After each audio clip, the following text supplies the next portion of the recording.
Oh, Greg, where do I even start? Picture this, a man who unironically says bro after every sentence, thinks he's the star of his own midlife crisis movie, and has the emotional depth of a puddle after a light drizzle. That's Greg, my soon-to-be ex-husband, the man who once tried to fix our dishwasher by Googling how to be a handyman and ended up flooding the kitchen. Yeah, that Greg. We met at a friend's wedding because of course we did. Greg was the best man, and he gave this speech that was equal parts heartfelt and cringeworthy. He talked about love, destiny, and how the couple's journey was like a roller coaster, bro. I remember sitting there, sipping my wine thinking, wow, this guy is either the most confident person I've ever met or the most delusional. Turns out, it was both. Greg has this way of turning every little thing into a production. Like, one time he decided to surprise me with a homemade dinner. Sounds sweet, right? Except he spent 3 hours in the kitchen, burned the garlic bread to a crisp, and then presented the meal like he was on MasterChef. I call this Greg's famous pasta surprise, he said, grinning like he'd just invented fire. I took one bite and realised he'd forgotten to add salt. But did I say anything? Of course not. I just smiled and said, wow, bro, this is something. And then there's the way he talks. Everything is a monologue with Greg. He doesn't just tell you about his day, he narrates it like he's auditioning for an Oscar. So, bro, I was at the gym, right? And I'm lifting these weights and I'm like, is this all you got, bro? And then, get this, I did an extra rep, just to prove I could. Legendary. Meanwhile, I'm sitting there nodding politely, wondering if it's too early to open a second bottle of wine. Our wedding day was peak Greg. He insisted on writing his own vows, which turned into a 10-minute soliloquy about how he was the luckiest guy in the world and how our love was written in the stars, bro. I stood there in my white dress thinking, did I just marry a rom-com character? But hey, I went along with it. Because that's what you do, right? You smile, you nod, you tell yourself it's charming.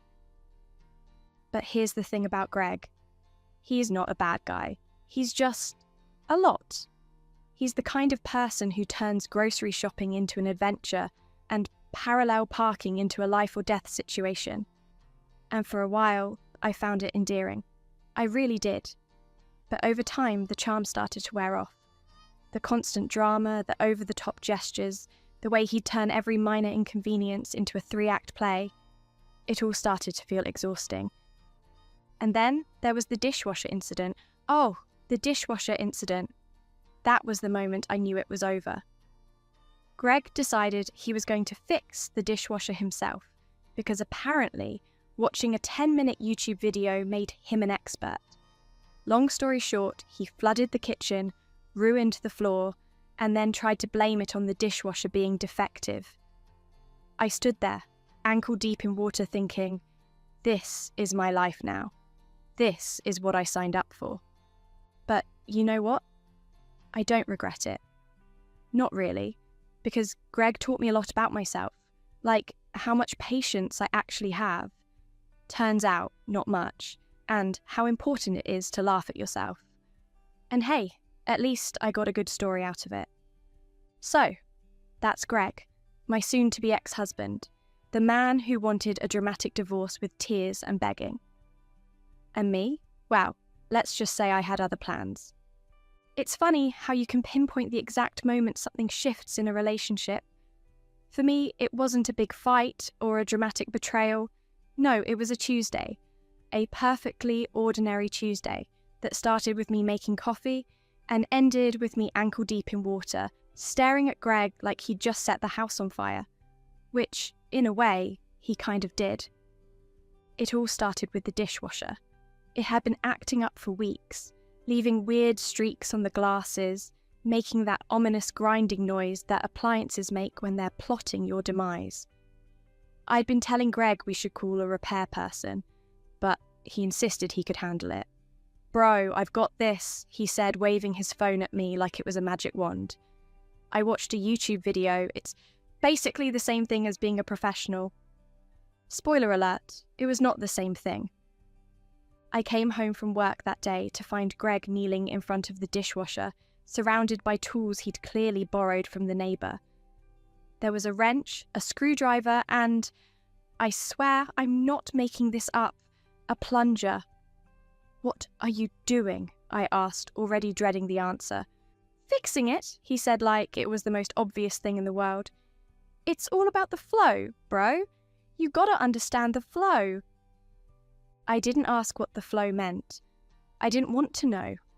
Instead, I went to change out of my work clothes, hoping that by the time I came back, Greg would have either fixed the dishwasher or given up and ordered pizza. Neither of those things happened. I was halfway through unbuttoning my blouse when I heard it. A loud gurgling noise, followed by the unmistakable sound of water hitting the floor. I ran back to the kitchen just in time to see a geyser of water erupting from the dishwasher, soaking Greg and everything within a 5-foot radius. He was frantically trying to turn the water off, but instead of reaching for the valve under the sink, he was just spinning the dial on the dishwasher like it was a game show wheel. "Greg!" I shouted, wading through the growing lake on the floor. "What did you do?" "I don't know," he yelled back, still spinning the dial. "It was working fine a second ago." Long story short, we had to call a plumber, who took one look at the mess and said, "Yeah, you're going to need a new dishwasher, and probably a new floor." Greg tried to argue, insisting he'd almost had it, but the plumber just shook his head and handed me the bill.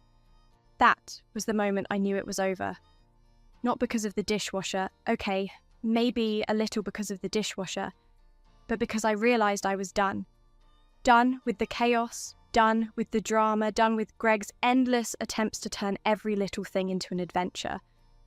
I didn't want an adventure, I wanted a partner, someone who could handle the mundane without turning it into a 3-ring circus. But Greg wasn't that person, and deep down, I think I'd known that for a while. The dishwasher was just the final straw. So, when he slid the divorce papers across the table a few weeks later, I didn't cry. I didn't beg. I just said, "Okay," signed the papers and handed them back with a smile. And that, my friends, was the beginning of the end. The day Greg handed me the divorce papers, I'll admit I wasn't entirely surprised. I mean, the man had been dropping hints for weeks. He'd started leaving self-help books lying around the house with titles like Finding Your True Self and The Art of Letting Go.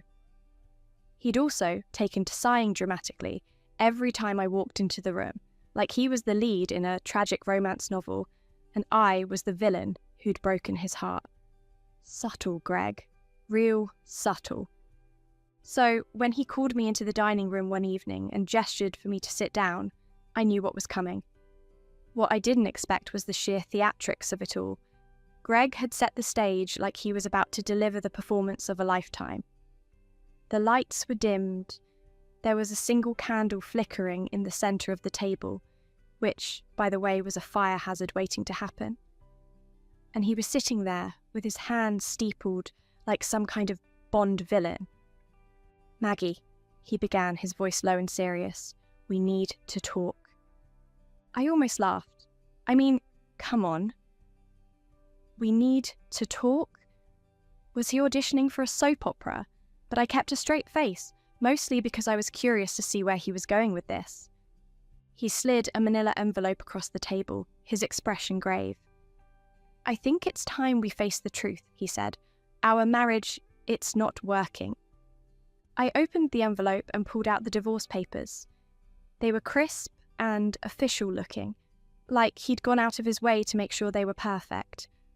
I scanned the first page, noting how he'd already filled in his name and signature. Of course he had. Greg wasn't the type to leave anything to chance, unless it involved home repairs, in which case all bets were off. I looked up at him, waiting for the big speech. And boy, did he deliver. "Maggie," he said, his voice trembling with emotion, "I've been doing a lot of soul-searching lately. I've realised that I need to find myself. I need to grow. I need to be free." I nodded, trying to look serious, but inside I was rolling my eyes so hard I was surprised they didn't get stuck. Find himself? What was he? A lost set of car keys? I know this is hard, he continued, reaching for my hand. But I think it's for the best. For both of us. I pulled my hand away and picked up the pen he'd left on the table. Okay, I said, signing my name with a flourish. Greg blinked. Okay? Okay, I repeated, handing the papers back to him. For a moment, he just stared at me, his mouth opening and closing like a fish out of water. It was like he'd been expecting me to burst into tears, beg him to stay, or maybe even throw myself at his feet. Instead, I just grabbed my purse, told him I'd be out of the house by the weekend, and walked out the door. The look on his face? Priceless. It was like he'd been rehearsing for a Broadway show, and I'd just cancelled opening night. He stammered, he blinked, he even sweated a little, which, honestly, was the most effort I'd seen him put into anything in years. As I drove away, I couldn't help but laugh. Greg had wanted a dramatic divorce with tears and begging. Instead, he got me saying okay and signing the papers like I was approving a grocery list. And honestly, it felt amazing. But little did I know, this was just the beginning. Because Greg, being Greg, wasn't about to let this go without a fight. Or, more accurately, without a series of increasingly ridiculous stunts that would make even the most dramatic soap opera look tame by comparison. But that's a story for another time. The weekend after I signed the divorce papers, I moved out. It wasn't some grand emotional farewell. No tearful goodbyes, no dramatic last looks at the life we'd built together. It was just me, a U-Haul, and a determination to get the hell out of there before Greg could turn it into another one of his productions. Packing up my things was interesting. Greg hovered the entire time, offering unsolicited advice like, "You should really fold those sweaters, bro," and "Are you sure you need all those shoes?" I ignored him, mostly because I was too busy trying to figure out how to fit my entire life into a truck that was clearly not big enough. The hardest part was deciding what to take and what to leave behind. Our wedding photos, left them on the mantle, the hideous vase his mum gave us for our anniversary. Took it, but only because I thought it might make a good weapon if I ever needed to defend myself. The collection of mismatched coffee mugs we'd accumulated over the years, tossed them in a box without a second thought. Greg, of course, had opinions about everything. "You're taking the blender?" he asked, sounding genuinely offended. "Yes, Greg," I said, shoving it into a box marked kitchen stuff. "I'm taking the blender. You can keep the toaster. You know, the one you broke trying to make artisanal toast." He didn't have a response to that. By the time the truck was loaded, I was exhausted. Greg, on the other hand, looked like he was about to cry. "This is really happening, huh?" he said, his voice cracking. "Yep," I said, slamming the truck's door shut. "It's really happening." I didn't stick around for the waterworks. I just climbed into the driver's seat, started the engine and drove away. My new apartment was, well, it was a work in progress. The walls were a shade of beige that could only be described as depressing, and the carpet had seen better days. But it was mine. All mine. No Greg, no chaos, no constant reminders of a marriage that had been on life support for way too long. Unpacking was a surreal experience. Every box I opened felt like a little piece of my old life being unpacked and put away for good. The blender went on the counter, the shoes went in the closet, and the hideous vase found a new home on the windowsill. As I hung the last picture on the wall, a framed print of a quote that said, "She believed she could, so she did," I felt a sense of relief wash over me. I was free. Free from Greg. Free from the drama. Free from the constant feeling that I was living someone else's life. But of course, Greg couldn't let me go that easily. The first text came as I was unpacking the last box. "Hey bro, just Wanted to make sure you got there okay. I rolled my eyes and didn't respond. The second text came an hour later. You forgot your favourite mug, the one with the cat on it. Want me to bring it over? Again, I ignored it. By the time the third text came, I miss you, bro, I'd had enough. I blocked his number, poured myself a glass of wine, and toasted to my new beginning. Moving out wasn't just about leaving Greg behind. It was about reclaiming my life, my space, and my sanity. And as I sat there, surrounded by boxes and the faint smell of beige paint, I knew I'd made the right decision. But little did I know, Greg wasn't about to let me go without a fight. Or, more accurately, without a series of increasingly ridiculous stunts that would make even the most dramatic soap opera look tame by comparison. If there's one thing Greg excels at, it's passive aggressiveness. The man could win an Olympic gold medal in sending texts that are equal parts annoying and vaguely insulting. And once I moved out, he unleashed his full potential. It started innocently enough. A simple, "Hey bro, just checking in." I ignored it because, honestly, what was I supposed to say? "Thanks for the text, Greg. My life is infinitely better without you." But Greg, being Greg, didn't take the hint.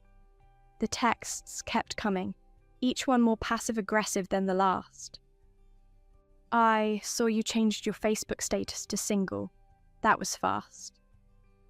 You left your favourite pillow here. Guess you don't need it anymore. I went to our favourite coffee shop today. It wasn't the same without you." I rolled my eyes so hard I was surprised they didn't fall out of my head. Our favourite coffee shop? Since when did Greg even like coffee? The man drinks those sugary energy drinks that taste like melted candy and regret. But the text didn't stop there. Oh no, Greg had a lot to say, and apparently he wasn't going to let something as trivial as my lack of response get in the way. "I heard you got a new job. Congrats, I guess. I drove by your new place. Looks cozy. I found your old hoodie. Smells like you. Kinda weird, bro." At this point, I was torn between laughing and throwing my phone out the window. Instead, I did what any sane person would do. I started documenting his nonsense. Enter Divorce Drama Greg, my private Instagram account dedicated to chronicling Greg's increasingly unhinged antics. I posted screenshots of his texts with captions like, "When your ex thinks cozy is an insult," and "Bro, it's a hoodie, not a relic." It was cathartic, okay? And if a few close friends got a laugh out of it, even better. But Greg, of course, couldn't leave well enough alone. His texts took a turn for the dramatic. "I can't believe you're just moving on like this. Don't you care about us at all? I thought we had something special. Guess I was wrong. You're really just going to ignore me? Cold, bro. Real cold." I wanted to respond. I really did. But what could I say? "Greg, we didn't have something special. We had a marriage that was 90% chaos and 10% you trying to fix things with duct tape and YouTube tutorials."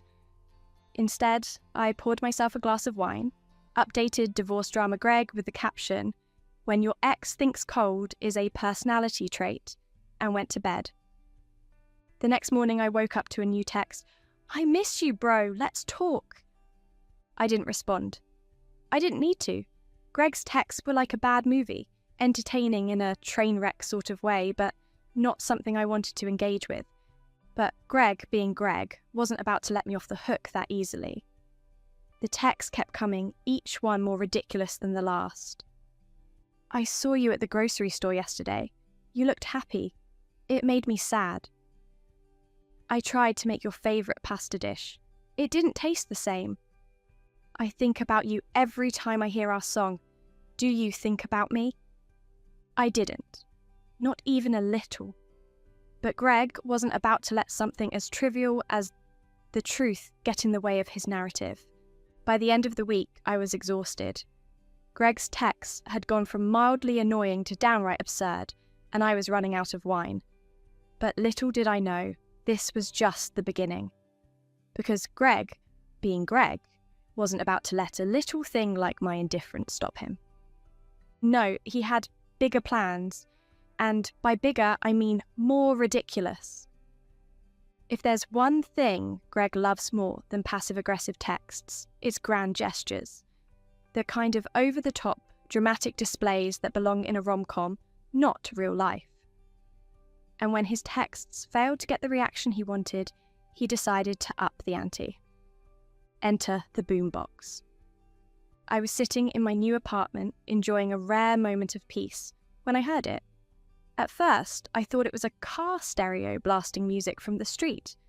But as the sound grew louder, I realised it was coming from right outside my window. I pulled back the curtains, and there he was. Greg, standing on the sidewalk with a boombox balanced on his shoulder like he was John Cusack in Say Anything. And what was he playing? Our song.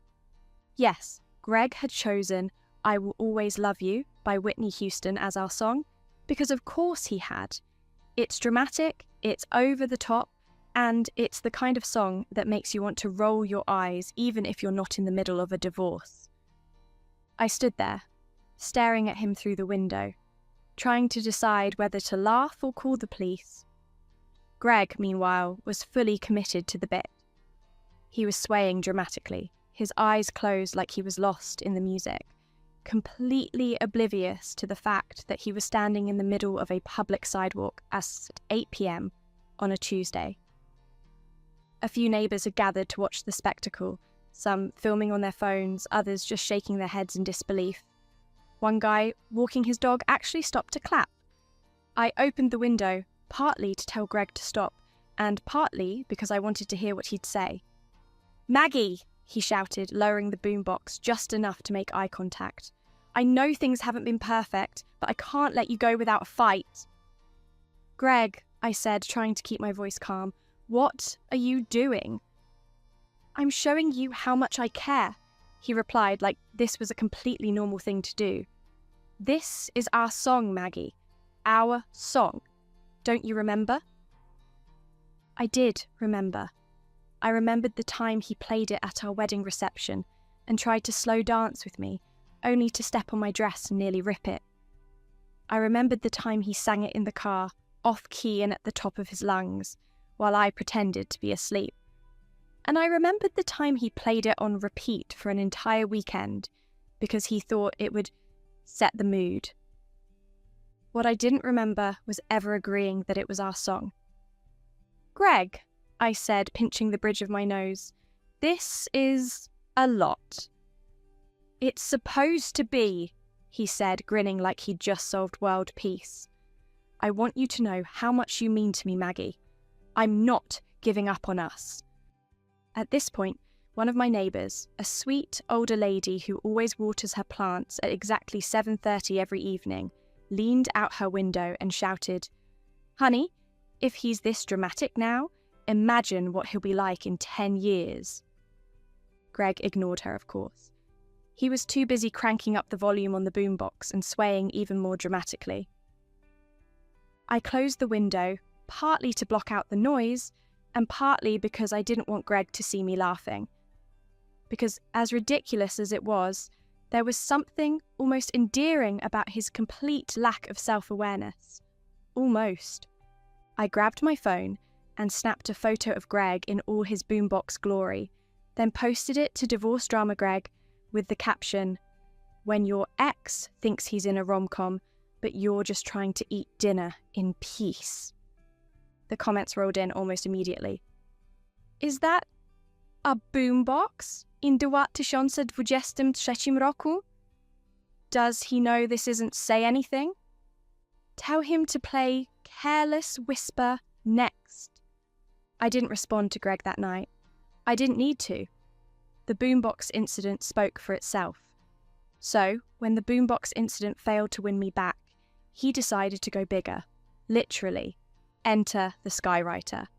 I was at work, minding my own business and trying to figure out why my computer kept freezing, when my co-worker Jen burst into my office. "Maggie," she said, her eyes wide with excitement, "you need to see this." I followed her to the window, where a small crowd had gathered. At first, I didn't see anything unusual. Just a clear blue sky and a few fluffy clouds. But then I noticed the plane. It was a tiny speck in the distance, trailing a plume of white smoke. As it flew closer, the smoke began to form letters. I-M-S-O-R-Y.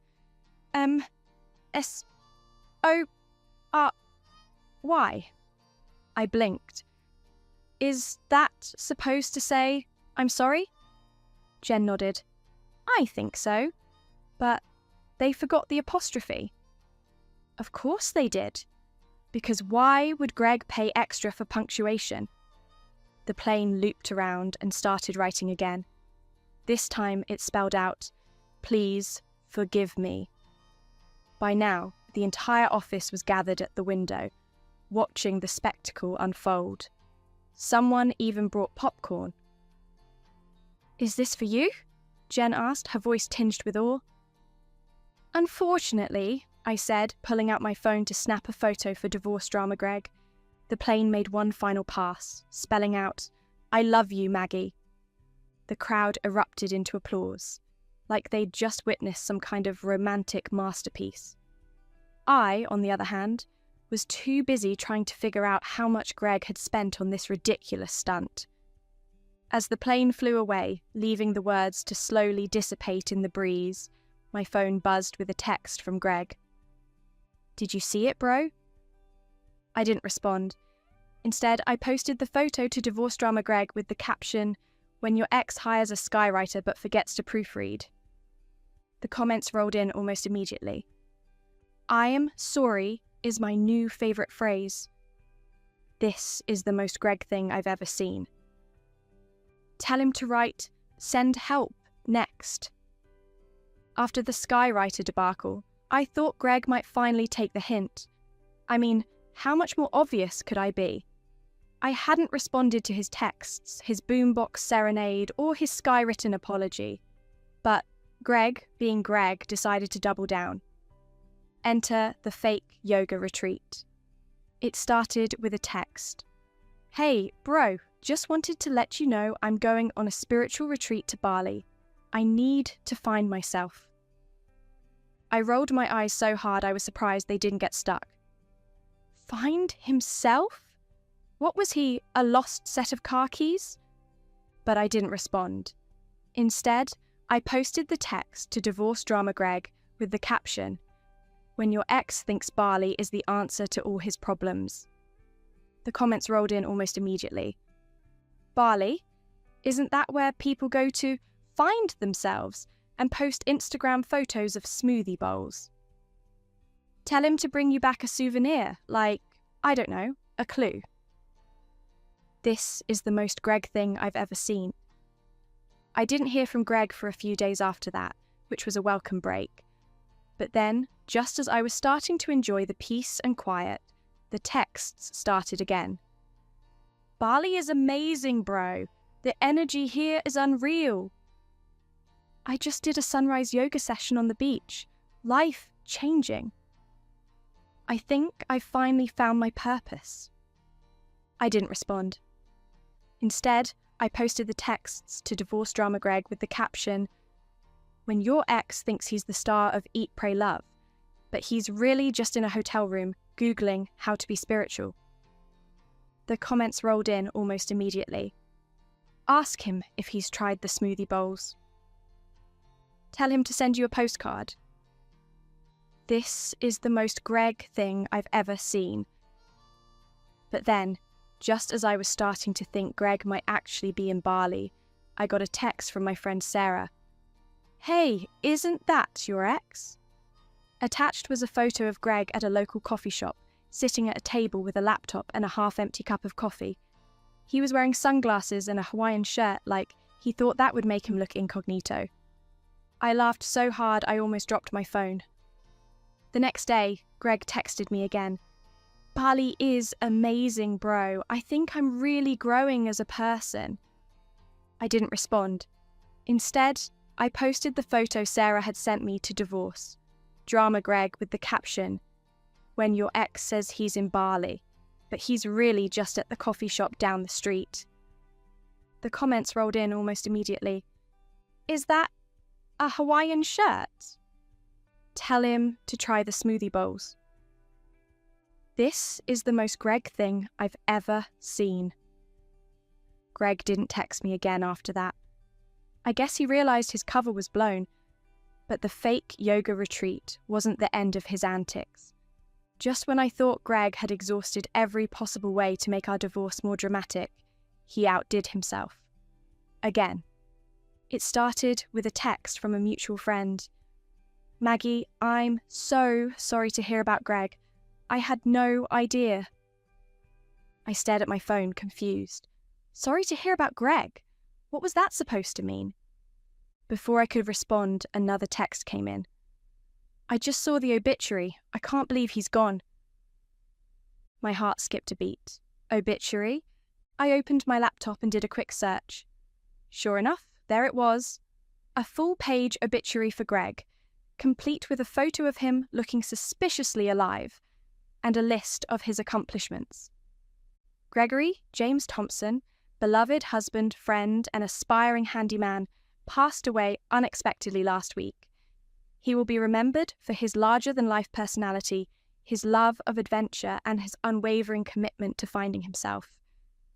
I read it twice, just to make sure I wasn't hallucinating. Nope, it was real. Greg had faked his own death. I didn't know whether to laugh or cry. On one hand, it was the most ridiculous thing he'd ever done. On the other hand, it was the most ridiculous thing he'd ever done. I called my friend Sarah, who answered on the first ring. "Did you see the obituary?" she asked, her voice tinged with disbelief. "I did," I said. What the hell is going on?" "I have no idea," Sarah said, "but I'm pretty sure Greg's not actually dead." "Yeah, no kidding," I said, scrolling through the obituary again. "This has Greg written all over it." The obituary went on to describe Greg's final wishes, which included a request for a memorial service at our favourite park. Of course it did. I didn't know what to do. Part of me wanted to ignore it and let Greg deal with the fallout. But another part of me, the part that couldn't resist a good train wreck, wanted to see how far he would take this. So, I decided to play along. The day of the memorial service, I put on a black dress and drove to the park. I wasn't sure what to expect, but I knew it would be something. When I arrived, I was greeted by a small crowd of people, all dressed in black and looking somber. Greg's parents were there, along with a few of his friends and co-workers. And then there was the casket. It was sitting in the middle of the park, surrounded by flowers and candles. It looked like it had been rented from a Halloween store, complete with fake cobwebs and a slightly crooked lid. I stood there, staring at the casket, trying to keep a straight face. This is really happening, I thought. Greg faked his own death, and now I'm at his fake funeral. The service started with a eulogy from Greg's best friend, who talked about Greg's zest for life and his unwavering commitment to adventure. It was all I could do not to laugh. Then it was my turn. I stepped up to the podium, took a deep breath, and looked out at the crowd. Greg was a lot of things, I began. He was dramatic. He was over the top, and he was Greg. The crowd chuckled nervously.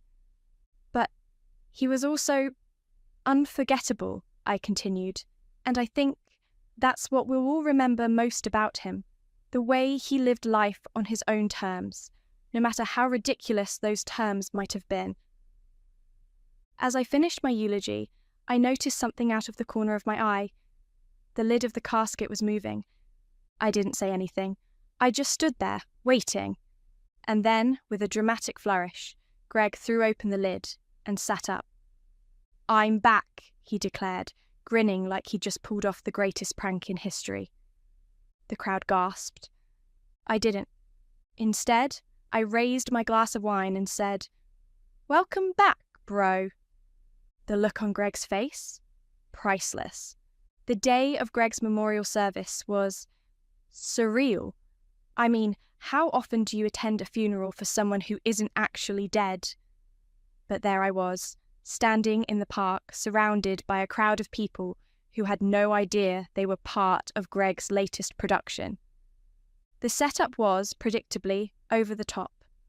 There was a casket, rented, I assumed, from the same place that supplies props for low-budget horror movies, surrounded by flowers and candles. A podium had been set up for eulogies, and a small sound system played somber music that I'm pretty sure Greg had chosen himself. I arrived early, partly because I wanted to see how this whole thing would play out, and partly because I needed a moment to process the absurdity of it all. As I stood there, staring at the casket, I couldn't help but laugh. This is really happening, I thought. Greg faked his own death, and now I'm at his fake funeral. The crowd began to gather, a mix of Greg's family, friends and co-workers, all dressed in black and looking appropriately somber.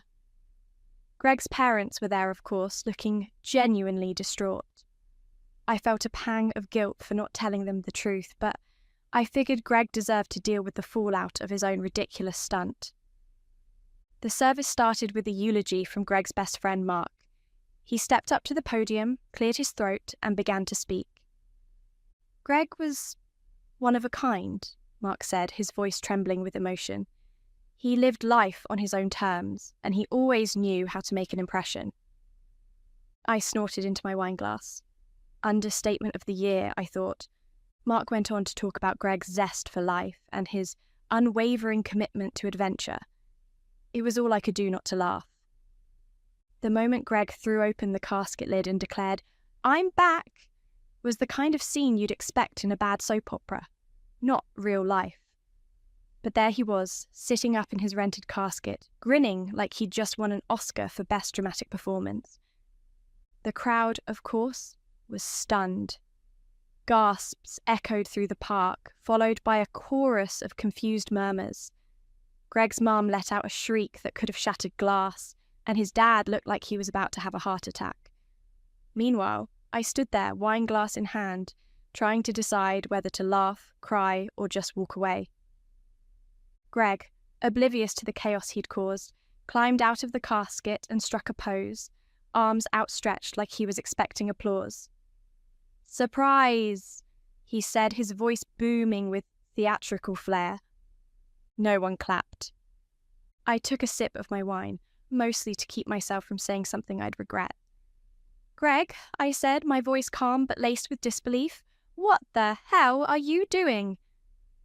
"I'm showing you how much I care," he replied, like this was a completely normal thing to do. "I wanted you to realize how much you'd miss me if I were gone." I blinked. "So you faked your own death?" "It was a metaphor," he said, as if that explained everything. At this point, Greg's mom stepped forward, her face pale and her hands trembling. "Gregory James Thompson," she said, her voice shaking with a mix of anger and relief. "What on earth were you thinking?" Greg had the decency to look sheepish, but only for a moment. "I was thinking outside the box, Mum," he said. "Sometimes you have to make a big gesture to get through to someone." "This isn't a big gesture," I said, setting my wine glasses down on the podium. I don't even know what this is." Greg turned to me, his expression suddenly serious. "Maggie, I did this because I love you.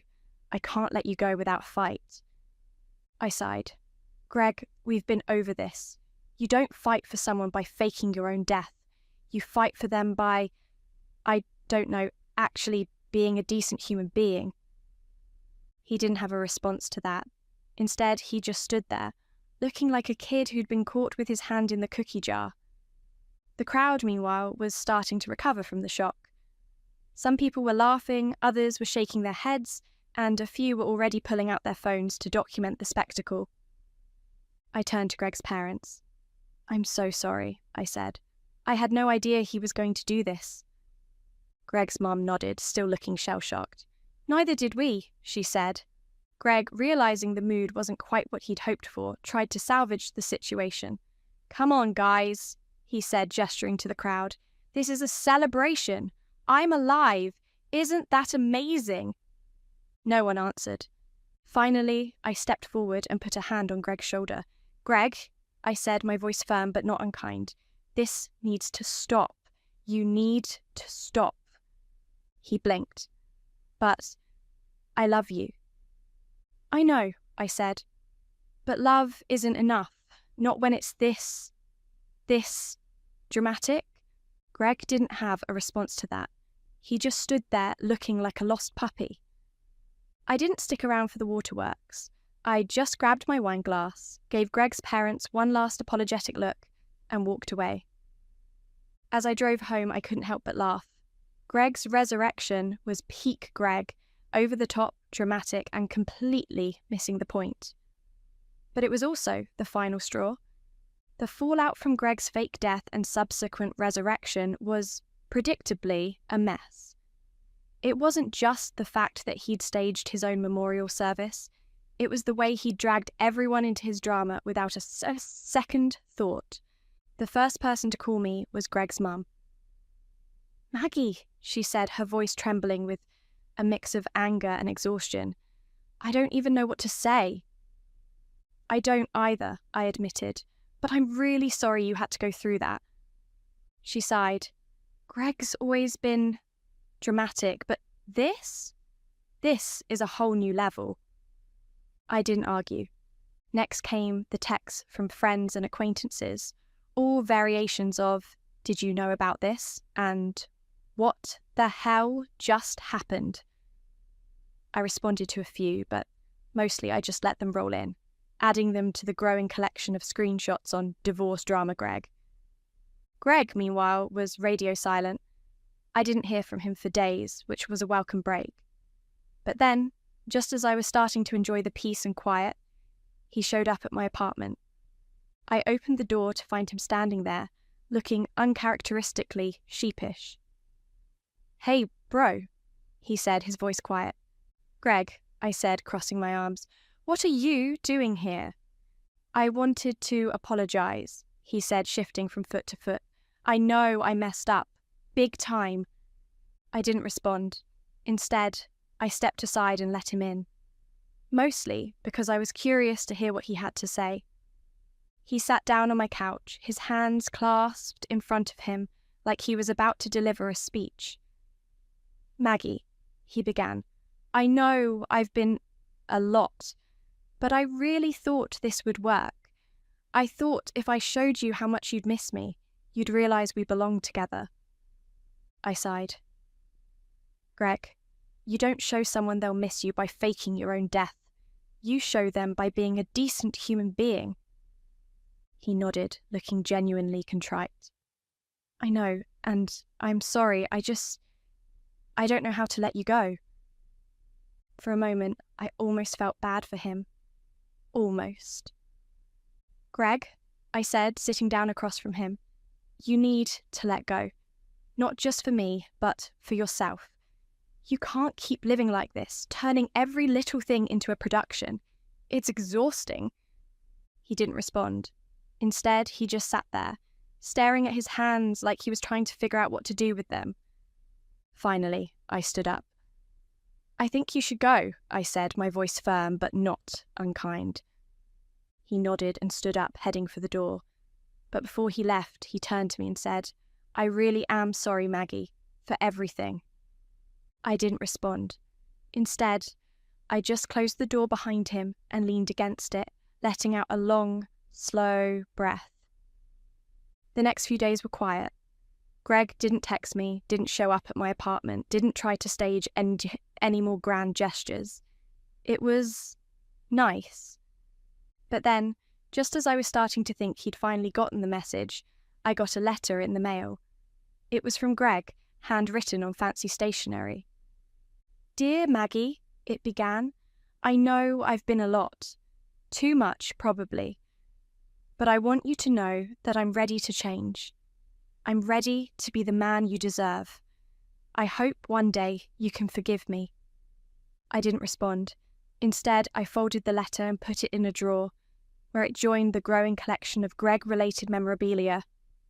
As I sat there, staring at the closed drawer, I couldn't help but laugh.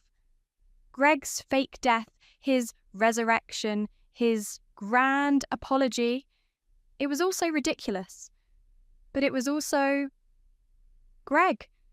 And as much as I hated to admit it, I knew I'd miss him. Not the drama, not the chaos, but the man who had once made me laugh so hard I cried. After Greg's fake death and the chaos that followed, I made a decision. It was time to move on.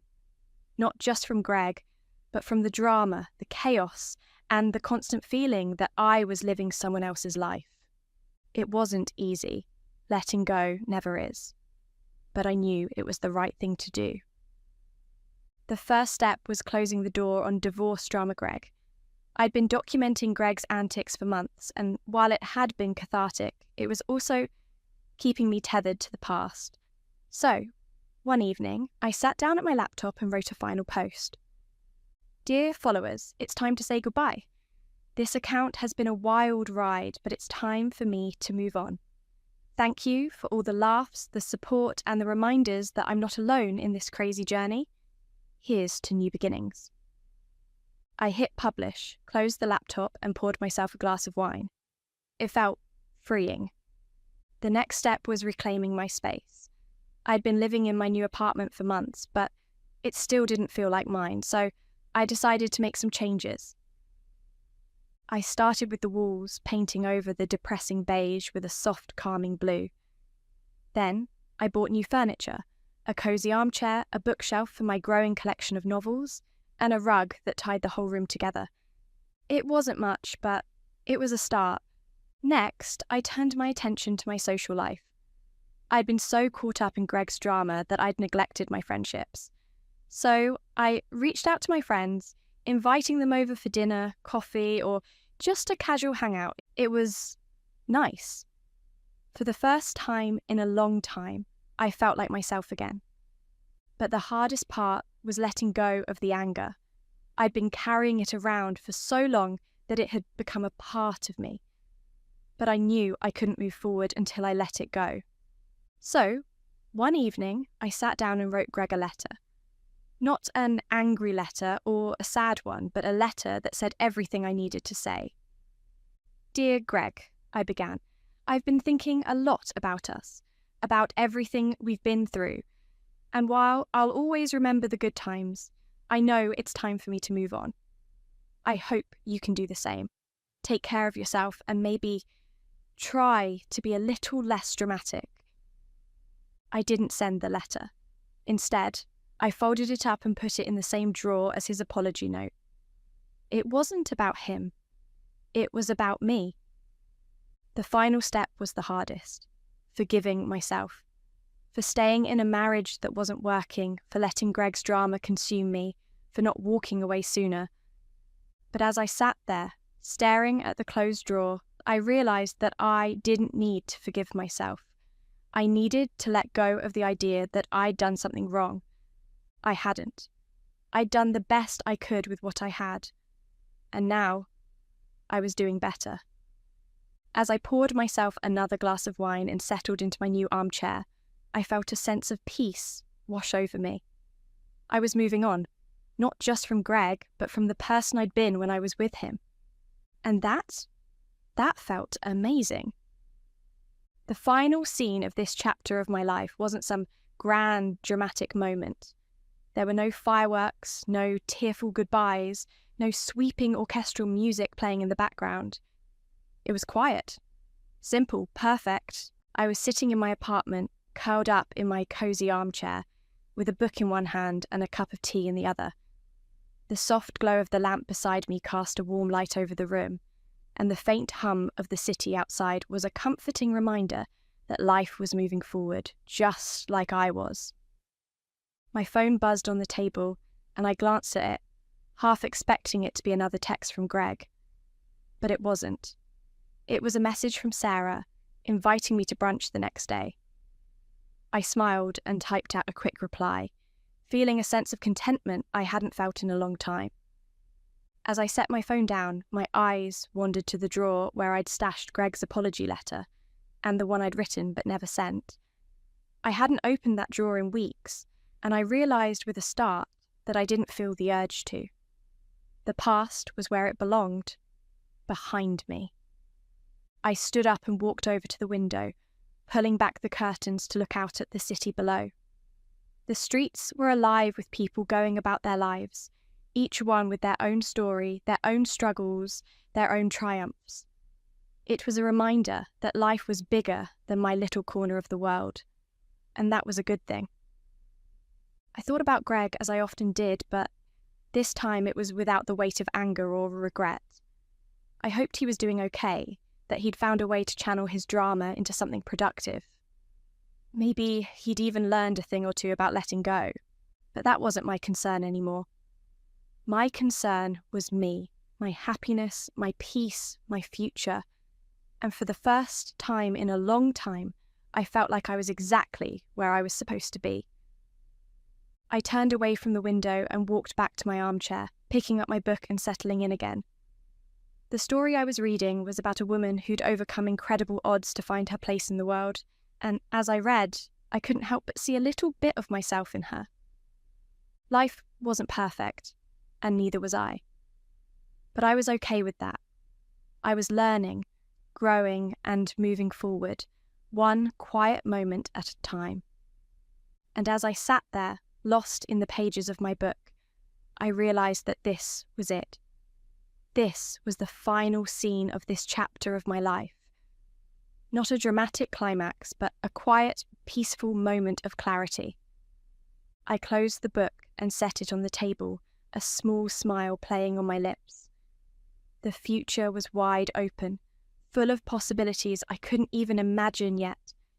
And for the first time in a long time, I was excited to see where it would take me.